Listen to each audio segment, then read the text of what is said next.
so took the leap, and for the better part of a decade, I had a side hustle as being a speaker, facilitator, etc. And, thoroughly enjoyed it. And I talk to people about failure. I talk to people about fear. I talk to people about vulnerability and authenticity all the time. And then it's like, well, I've got my own fear. I don't want to take this leap. What if I'm not successful? What if? And it was all the negative what ifs rather than what are the possibilities. It was the what if I fail? What if this isn't successful? What if people are like, oh gosh, she's just doing this because other people are. And that second chapter for me really came from taking the leap, because nothing will freak you out more than leaving a full-time job with benefits and a standardized paycheck to be like, I'm going to go out of business on my own. And then less than a year later, we got a global pandemic. How do you navigate change? It's a question we think about often, and one that today's world expects us to be comfortable with. The challenge, however, is where do you begin? And how do you develop the mindset and skill set to be successful? Welcome, everyone, to the Sprint to Success with Design Thinking podcast. I'm your host, Saba Kidwai. Join me each week as I share the stories and strategies from the world's leading researchers and practitioners about why they believe the answer lies in practicing design thinking.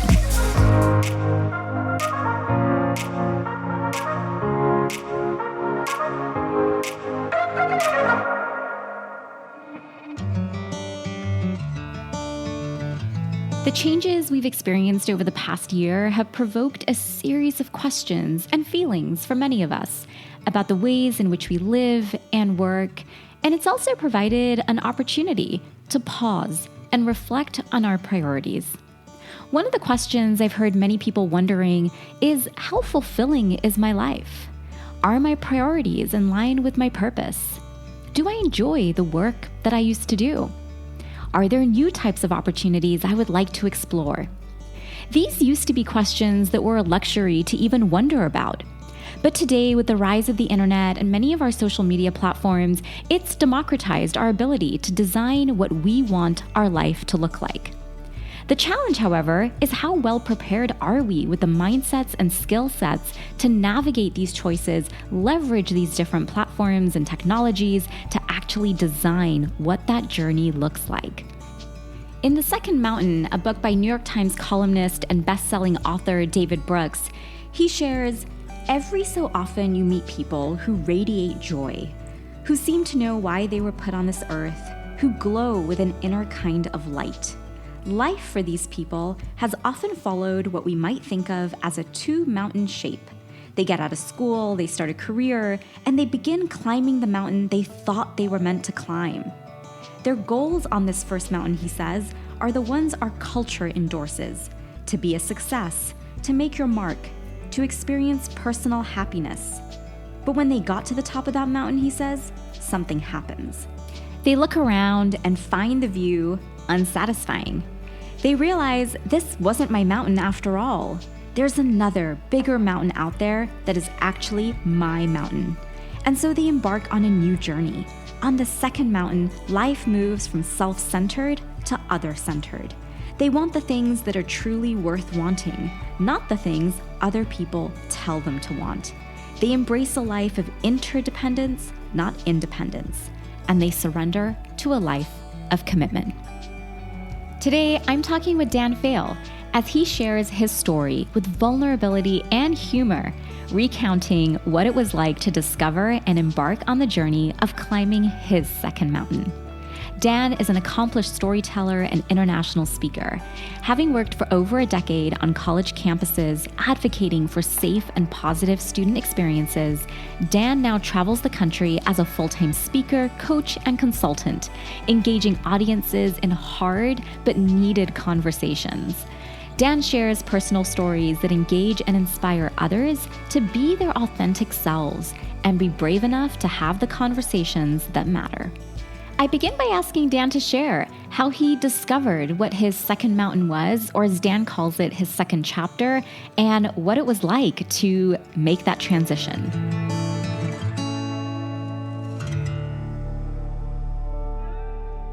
So I would say if I had to break this up into two chapters, because I feel like I've got a novel of sorts. The two main chapters, I'd say, are before I became a full-time speaker and after.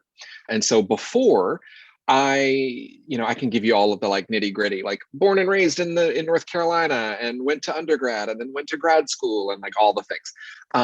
For 15 years, I worked in the higher education space. So my first job after grad school was working with alumni groups, regionally, nationally, doing reunions, that sort of stuff. And then for the better part of a decade, I was a fraternity and sorority advisor. Loved it, loved working with students, loved, trying to help us realize our great potential that we have.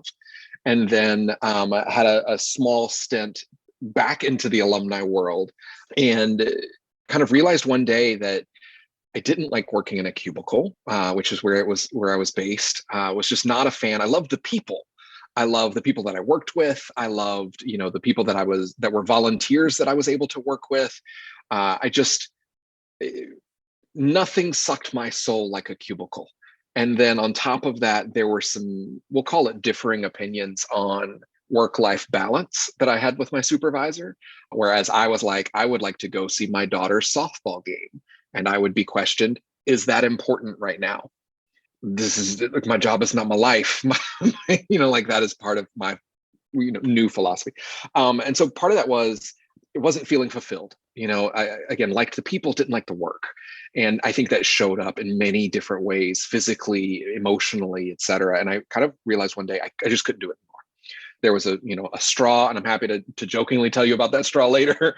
But there was a straw that just kind of happened. And so where I decided to go is I called up a speaking bureau and I was like, hey, what are the odds of me going full-time speaking in like 6 weeks? And so took the leap, and for the better part of a decade, I had a side hustle as being a speaker, facilitator, et cetera, and, thoroughly enjoyed it. And I talk to people about failure. I talk to people about fear. I talk to people about vulnerability and authenticity all the time. And then it's like, well, I've got my own fear of, I don't want to take this leap. What if I'm not successful? What if? And it was all the negative what ifs rather than what are the possibilities? It was the what if I fail? What if this isn't successful? What if people are like, oh gosh, he's just doing this because other people are. And that second chapter for me really came from taking the leap, because nothing will freak you out more than leaving a full-time job with benefits and a standardized paycheck to be like, I'm going to go out of business on my own. And then less than a year later, we got a global pandemic. So seeing where I've come and seeing where I'm at now has been almost like chapter 2.5/3. In the last 6 months, I've shown up better for myself personally and professionally than I have in many, many years. And so loving this path, kicking myself that I didn't start this chapter sooner and waited so long.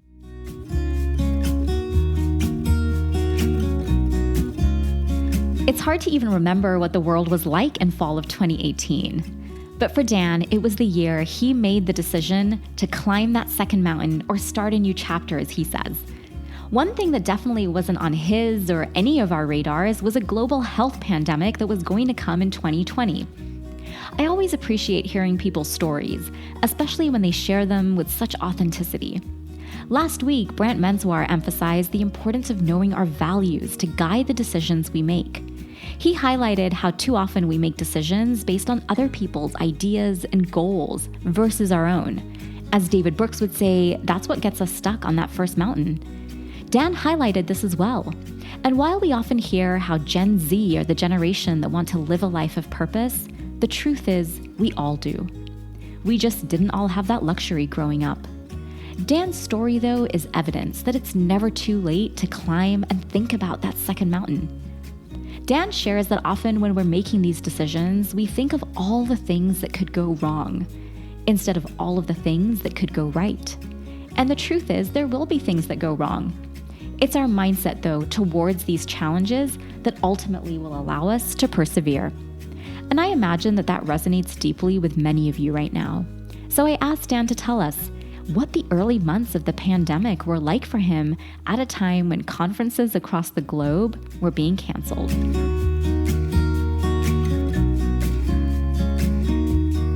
When I told my ex-wife I was doing it, when I told friends and family I was going to be a full-time speaker, the most common response was, well, it's about time. And I'm like, where has all of this support been? And so just seeing that and hearing it was like, it was a great validation of, oh no, this is the right work. I've just been in my own way. So my last in-person, like with an audience was, I think March, like 7th or 8th of 2020. Flew to Utah, did an engagement, and then came back, and then everything shut down right after that. My calendar went from a decent March, a very good April, and then some scatterings in the summer and in the fall to cleared out completely. I'm talking not even postponed, not even rebook later, canceled. So I would say from the better part of mid-March through, we'll call it November, I think I was in fetal position, crying or in therapy or crying in therapy, or I didn't know what to do. And so I had a lot of just not self-fulfilling prophecies of I'm not good enough, but a lot of self-doubt and a lot of imposter syndrome of, oh gosh, I can't make it. Like I can't function. I can't make this work anymore. And then you see some of my other friends who are speakers completely pivot on a dime and just rock it. And then I got into that comparison place and it was like, no. That's their path. That's their journey. Here's my journey. And then when I finally kind of got over myself, and a lot of that took therapy and working on me of really, where do I want to go and what do I want to do? And then I just had a couple of really good speaking engagements in November. And then December, I felt like the old me, but better. And so for me, that path for the better part of the pandemic was not great. I was not in a good headspace and wasn't bringing my full self to anything I was doing. And I think finally doing some different, mindset hacks and just surrounding myself with people who not only challenge, but champion me has just made all the difference. And that's why I said, like, when showing up now, I'm more active. Maybe not. I'm still a bit of a sloth on the couch. However, like I'm more active in terms of how I'm showing up online. I'm more authentic in terms of how I'm showing up, and it just feels good. And so that's, I think, part of that journey that I've made.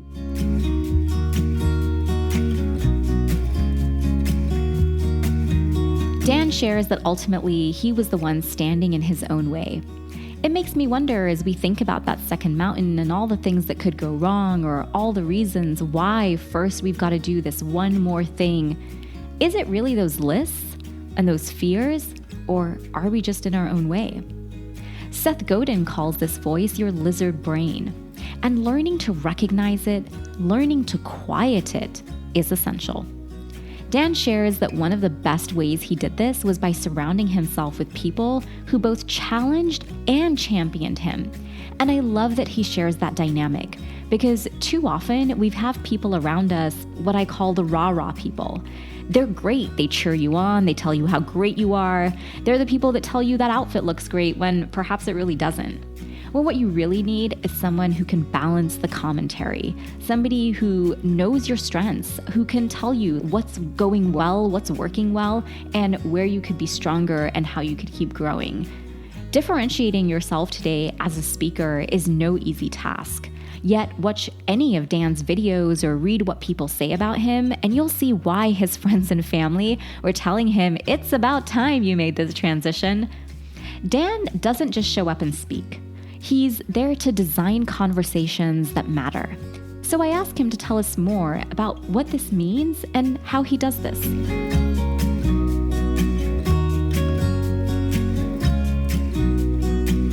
For me, having worked on college campuses for so long, and when you're a speaker, sometimes you're brought in and you do your hour, you do your 90-minute or however long your keynote is, and then you just leave. That's not fulfilling for me. And so one of the questions that I always ask clients is, okay, great, I'm with you for that hour, but what else can I provide? And so especially when we're traveling, again, post-pandemic, that's going to be my go-to question anyway. In fact, I'm still asking that for virtual engagements of, is there anything else I can do for you? And I think when it comes to the creating conversations, my newer philosophy has been conversations that matter. How do we create and build conversations that matter? And what do I mean by that? I mean, I think too often we throw away conversations all day, every day.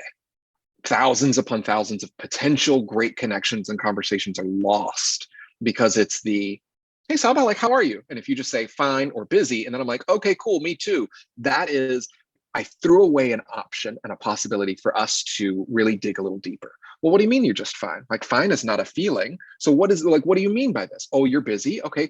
Is that busy making you stressed? Is it busy or is it productive? And so even just follow-up questions. That's what I mean by creating conversations that matter. Because think about it like an iceberg. There's a cool piece on top of the water, and that's just the standard day-to-day conversations. Hey, how are you? How's your significant other? How's your parents? How's your whatever? What are you going through? Like, just that stuff. But everything under the surface, as soon as you start to get into it, is so cool and can be really rich in depth. That's what I mean, is finding ways for teams, organizations, people, human beings to create environments that you can be brave enough to have the conversations that matter. Because maybe, I remember in college, I had a bad breakup and I didn't know who to talk to. And people are like, oh, like, are you all right? Like, man up. And it's like, no, that's not helpful. Like, not helpful at all. And so how do we have deeper conversations? And a lot of that comes through with respect, relationships, trust, and how do you be vulnerable to have those deeper conversations?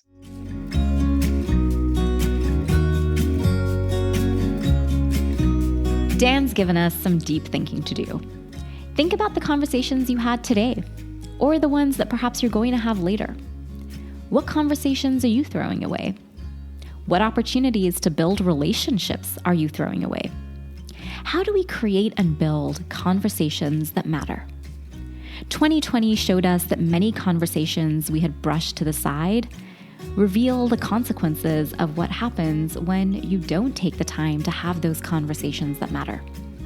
From redesigning the way we do school, to work-life balance, to mental health, to systemic racism, we can no longer brush these conversations to the side. I asked Dan how we can have conversations that matter even when they're uncomfortable, perhaps especially when they're uncomfortable, because those are the ones that often matter most.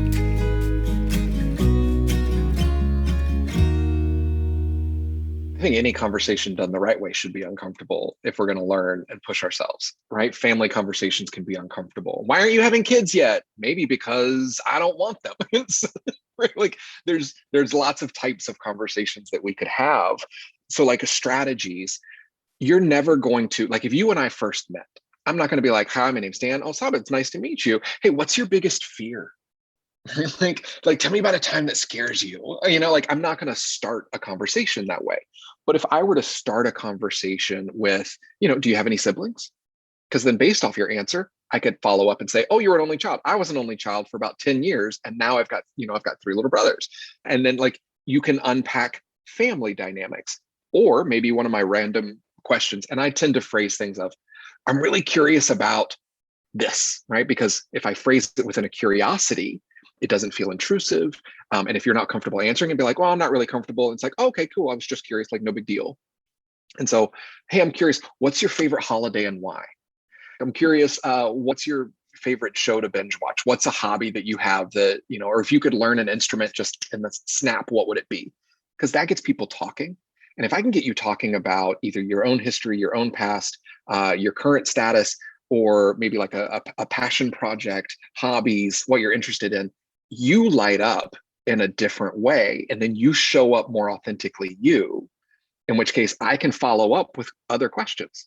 So if you say your favorite holiday is Thanksgiving, I'm going to be like, the colonial Thanksgiving, or is it just the food Thanksgiving? Like, which one are we talking about here?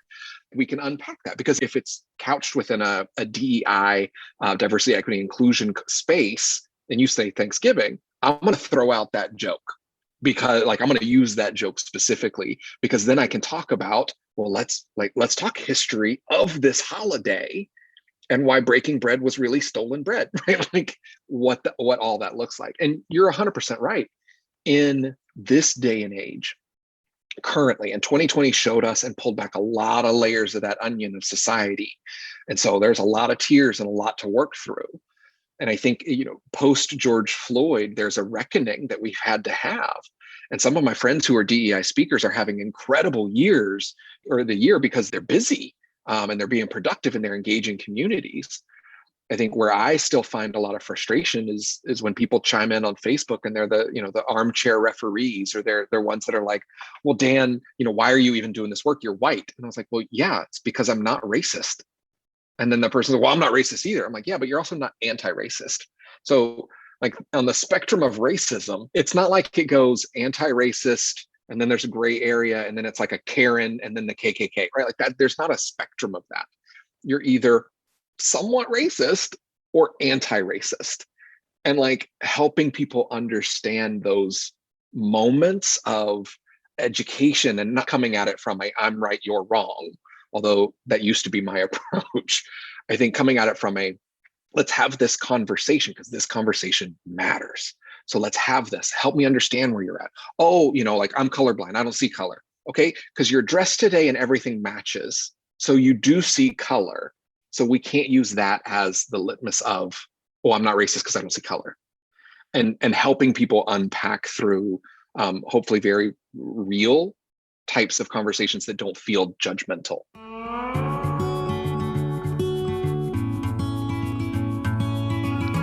I love the questions, suggestions that Dan shares, and I hope these help elevate the conversations that you're having. Try one today. In speaking to Dan, I'm reminded of how Adam Grant says that too often we think and speak like preachers, politicians, and prosecutors. But if we want to have conversations that matter, we have to think and speak like scientists. When you do this, he says, you favor humility over pride and curiosity over conviction. You look for reasons, Grant says, why you might be wrong, not just for reasons why you might be right. From addressing issues of social and racial justice to designing the future of schools and workplaces, the next few months are going to reveal how many of us are actually willing to think and speak like scientists. While the temptation is there to return to how things were, the moral imperative is upon us to pause and process what we've experienced, where we are, and where we want to go. As Simon Sinek often says, alone is hard, together is better. And this is where I believe collaboration plays a fundamental role. I asked Dan to share the value of bringing in a facilitator to help co-design these conversations and why it's important for us to do this if we're going to think and speak like scientists.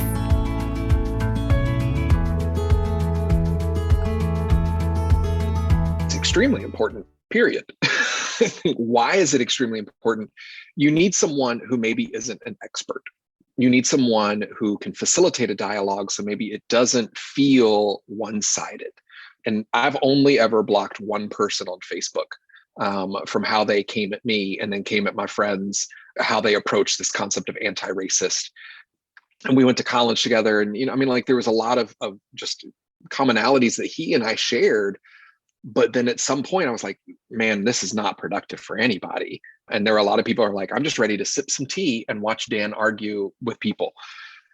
And it wasn't an argument in my mind, because it's help me understand why all of a sudden you're like, well, that's just communist. We've had a black president, like, therefore there is no more racism. I'm like, this, and that's one of those, like, you clap your hands of like, not a thing. You need a facilitator who's knowledgeable about whatever that topic is going to be, to help provide a myriad of ways to look at the solution, rather than a one-stop shop, one size fits all, because we know that's not the approach. For every single human who says, well, I don't see color, there's a different way to approach that as a conversation. Or for every single person who's like, women already have the right to vote, they're already, represented, why do we need more women's empowerment? I'm like, this is still not equal. And so understanding those is super helpful. And I think you're starting to see more documentaries that are serving as the facilitator to these conversations as well, right? So on Netflix right now, there's Amend, and it's all about the 14th Amendment, which I didn't know is the most cited amendment in all of legalese, right? Because it's all about citizenship and what defines a citizen. I never knew some of this, but part of that serves as a facilitator for people to have those conversations. Just like, Tiger King was a facilitator for us to talk about how someone should be charged for murder, but she still hasn't been, right? Like that's a different level of social justice as opposed to different levels of actual, like what I would consider social justice work. But those facilitators are needed, whether that's a person, whether that's a documentary, whether that's the environment that can facilitate better conversations. We need that so that it's not just two opposing sides butting heads all the time, because then no one's going to listen.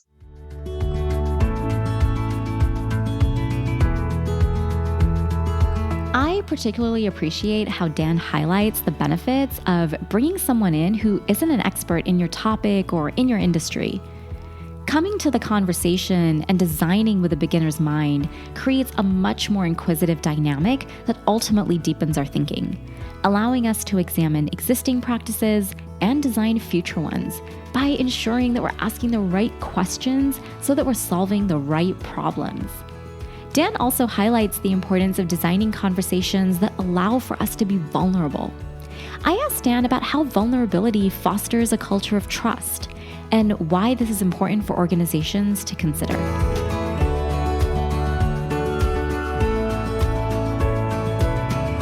That is a phenomenal question. I have a theory.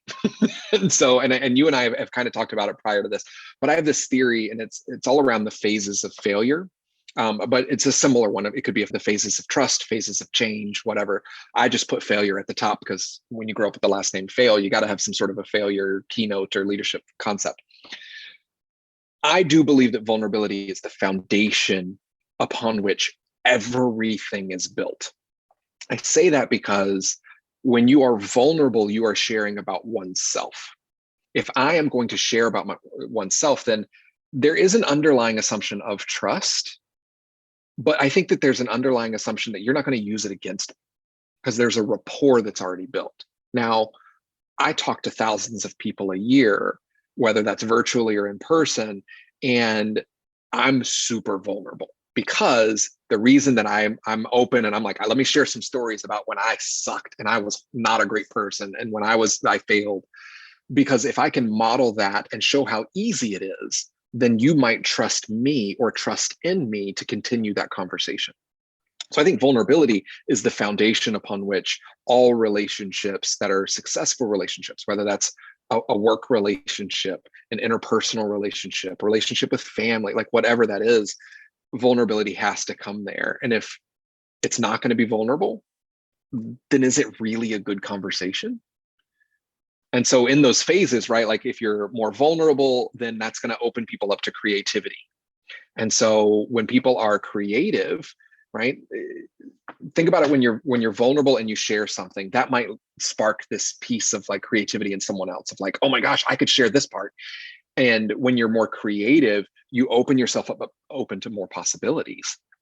And so we actually, I think, need more downtime as society. I think the pandemic has forced some downtime in terms of creativity, because when you look and see what's been launched and what's been successful, both individuals and companies, et cetera, those who have innovated are going to have a really good post-pandemic life. And I don't think that they're going to go back to, if it's a restaurant that pivoted pretty well, I don't think they're going to go back to like just how it was. I think they're going to continue to keep some of those practices. But also when someone's creative, you see them light up and you see that passion. So if my vulnerability has opened up the door to creativity, that creativity is going to open up the door to my passion. And if I've got a passion project, you're going to see me be like, I'm going to tell everyone about it. I'm going to bring all of you in and I'm going to like, let me tell you. And then let me tell you. And then like everyone gather around. I've built my coalition of people. Here's my passion project. Let's go. And so good leaders, I think, have that passion and the ability to show people the creativity around it. And then they're vulnerable enough to be like, this idea might not work, but let's try it. In the midst of that passion, you're going to try. When you try, you're going to fail, but you're going to learn. So you're going to learn all these different pieces of learning. And then that learning is going to lead to failure. And that failure, if you're open and honest about the failure, that loops back around to this concept of vulnerability, because you're going to talk about the failures, how we did well, how we didn't do well, what we can improve upon. So vulnerability really is that foundational item that we can continue to build upon.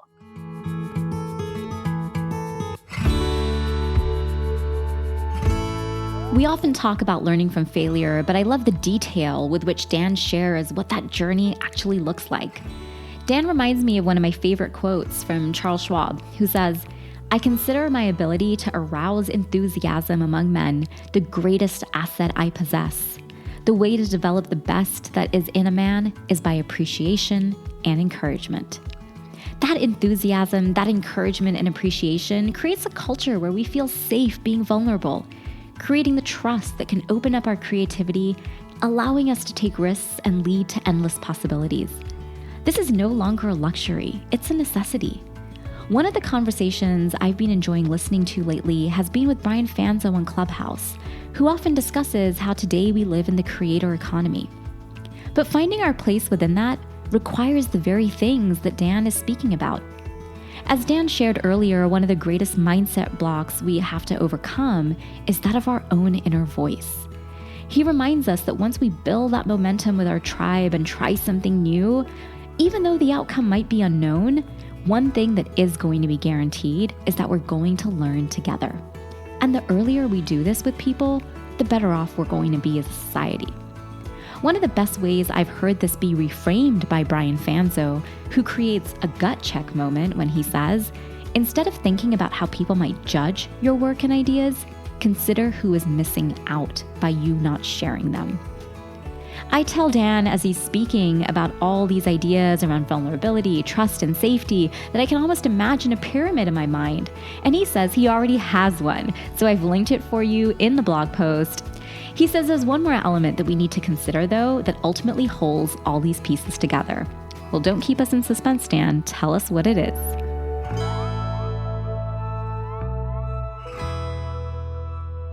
So I have this concept, and it's literally a pyramid. The one I didn't talk about, which I think is incredibly important, is almost like the framework of the pyramid. So what holds it in the triangle itself, which is safety. And that's both physical and psychological, but really more the psychological safety. Think about companies that don't innovate, right? They don't try. Because if I have this really cool idea, maybe I'm not going to bring it up because I might get fired. Or if I'm a student leader and I really want to try this new project and this new initiative, but well, we've not always done it that way. So why would we change what we currently do? Well, then I'm going to be quiet and never open up and be vulnerable again. And so that concept of I won't lose my job, I won't lose my relationship, I won't lose whatever, that concept of safety really does play into an overall success structure.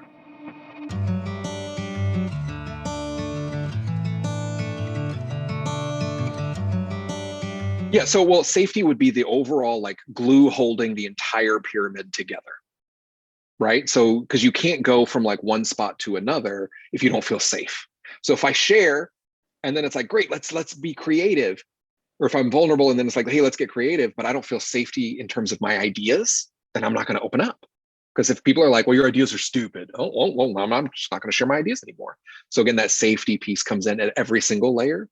So yeah, I would say vulnerability at the bottom. And then as you continue to go up in that pyramid, vulnerability unlocks creativity.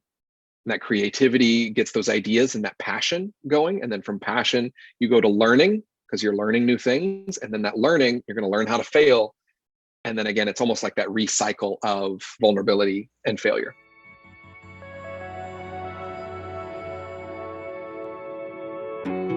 The importance of creating a culture of psychological safety was one of the most interesting insights to emerge from my research with Design 39 Campus. When I examined how the teachers, or what they call learning experience designers, were able to break out of their content silos and collaborate and teach together, a culture of safety, vulnerability, and trust is what they all attributed their success and growth to. This evidence reinforces a finding from Project Aristotle, led by Harvard researcher Amy Edmondson and Google, on how to design effective teams.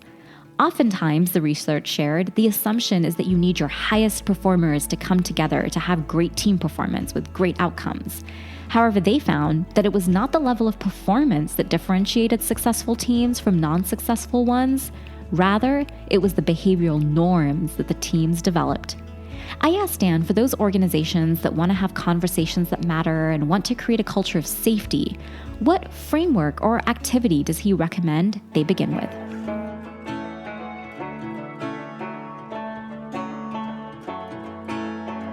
think it depends on what the intended outcome is, right? So if we're in a work environment and they're trying to be innovative with customer service, then you're going to approach that differently than, hey, we've got a dysfunctional team and we don't know where to go from here. Let's go with that one, because I feel like, and I'm going to think very specifically, just sort of just like education, right? Like we are in silos, as you probably do in higher ed. Even if you think about K-12 and higher ed, like we all work in silos.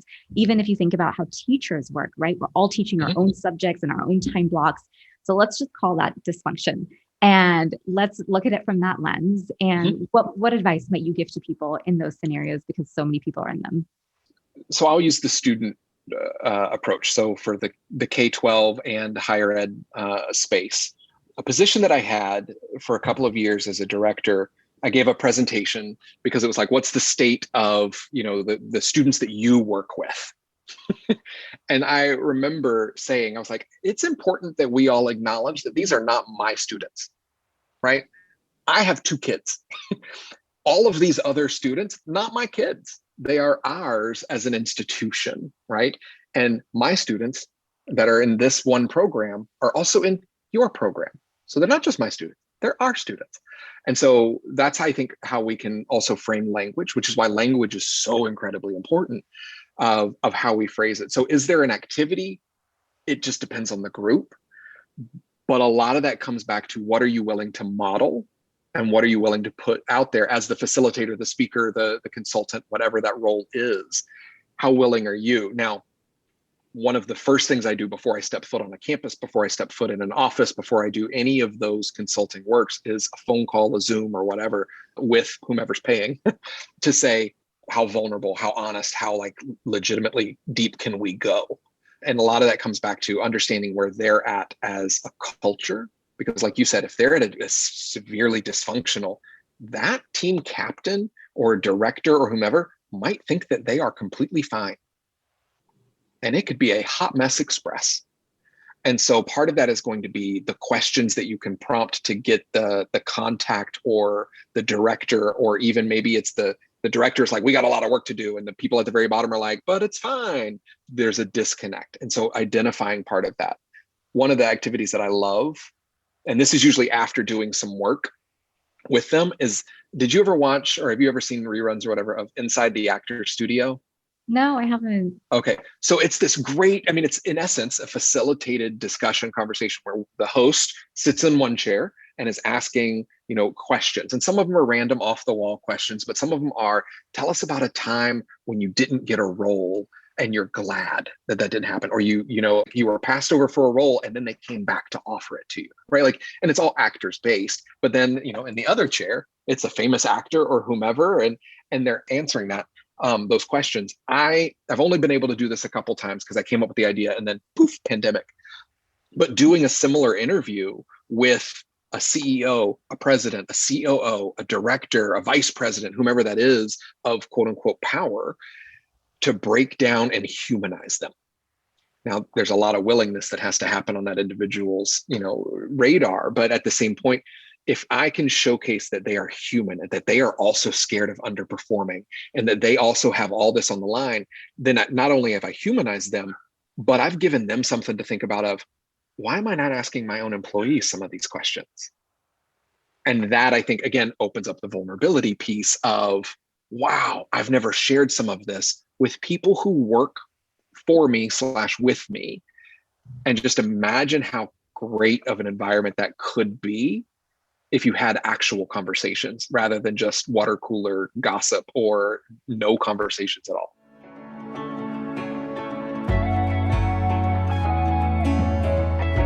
As Joe Erpelding, former principal at Design 39, shares, when we change the language, we change the conversation. And when we change the conversation, we change minds. Even things as simple as Dan's highlighting, such as the difference between saying my kids and our kids, changes the dynamic. As we look to stepping off what Dan calls the hot mess express that the past year has been, one of my favorite questions to ask guests is, with so much information and so many opinions out on the internet, what is a common piece of advice that you disagree with?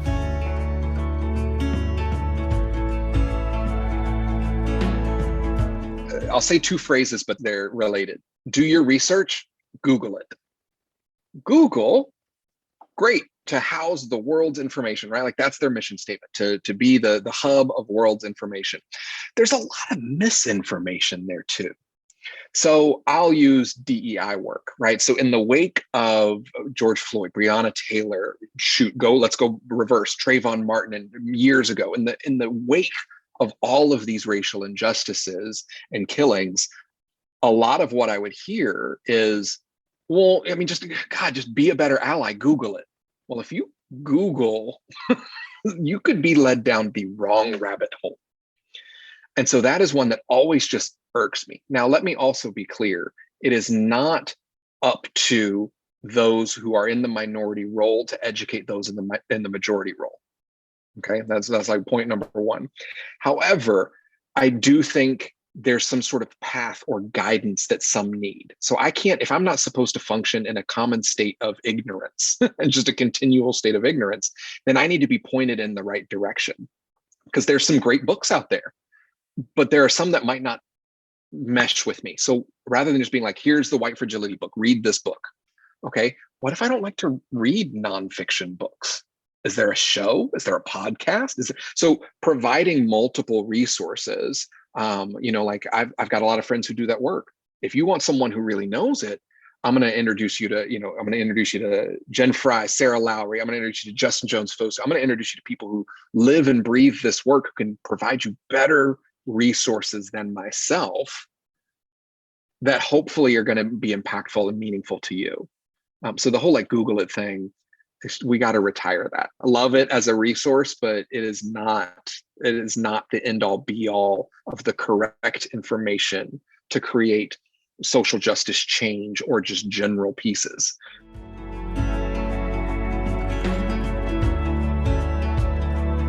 I couldn't agree more with Dan. We often hear if we don't share our story, someone else will. I also appreciate how Dan highlights that learning is personal. We all learn differently, and one of the greatest advantages to the world that we live in today is that we can learn and share in so many different mediums and in so many different ways.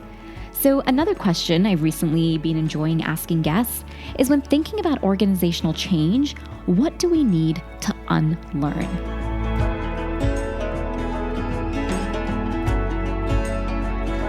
I'll use what worked for me, not just working, what is working for me, because it's a continued work in progress. I think on my end, for many, many years, I did not believe in mindfulness and meditation and journaling. And I was like, you go charge your crystals, write in your journal, do your woo-woo stuff. Like I'm good. I don't need any of that. And I joke with people that like, I still see some of that in that capacity. And part of that is because my therapist recommended like, hey, you should do some mindfulness. You should do some meditation activities. And I was like, okay, cool. I'll try, right? I'll try. I tried. My first class, and I'm using quotes in that class, was a woman who literally started the class, and it's on like a Zoom style. And it's not just me, it's like multiple other people who have done it. This is their fourth class, some was their first, and it was me. I was the only one that was the first. Some have their cameras on, some off, so it's a total Zoom setting.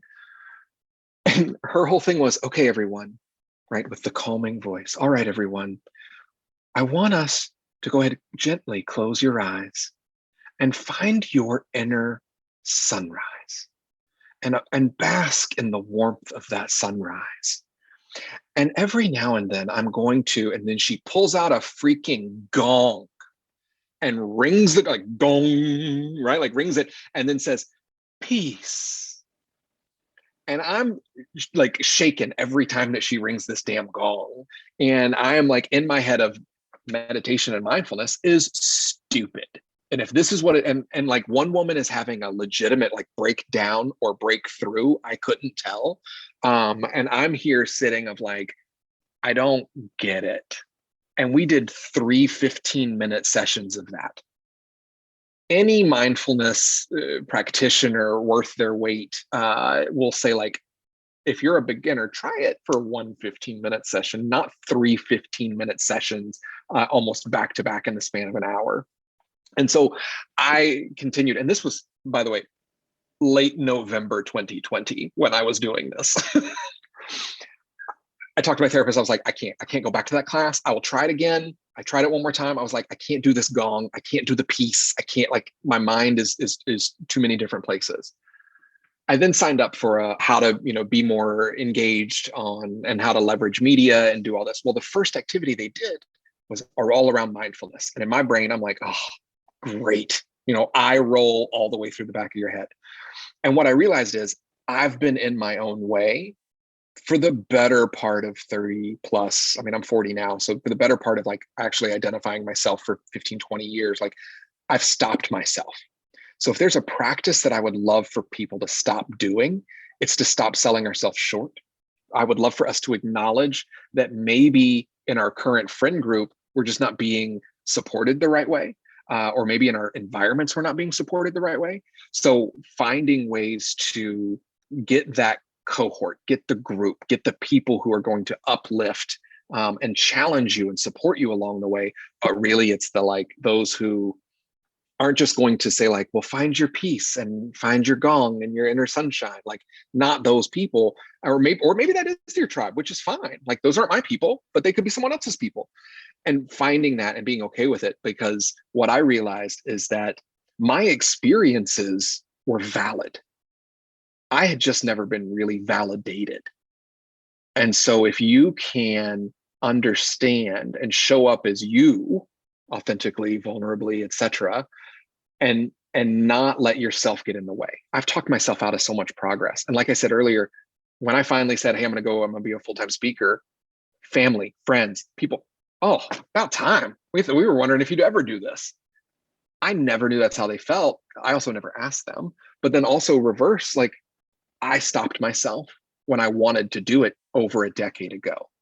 And now I'm like, imagine all the good I could have done in the world, but I'm still doing good. I'm not mad about it because my journeys leading up to this point have been my journeys. And so I would love for people to unlearn the negative self-talk or the comparison place that we find ourselves in social media wise, and really acknowledge that we're powerful beings that really can make a difference. Maybe we just don't know how. And the best place to learn is not to Google, but to find those coaches and resources that can help you grow.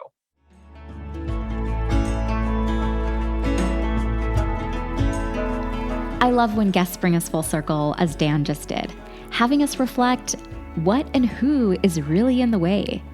Is it all those excuses that we have in our head? Or is it us? Are we holding ourselves back from climbing that second mountain?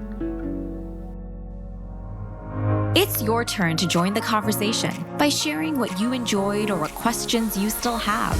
In a world where time and attention are so valuable, thank you for choosing to listen and for being a part of our Sprint to Success with Design Thinking community.